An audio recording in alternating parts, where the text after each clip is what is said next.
It's the 22nd of December. It's time to open our 22nd door. Let's see what picture and verse is behind this one.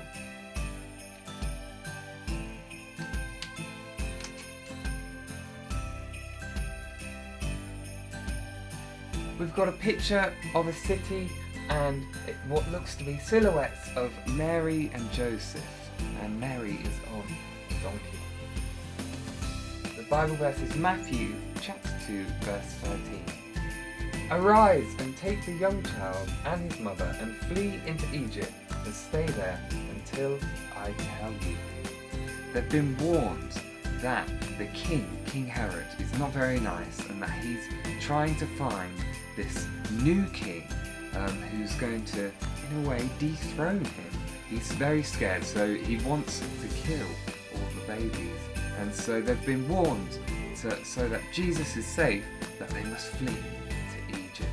So come back tomorrow to find out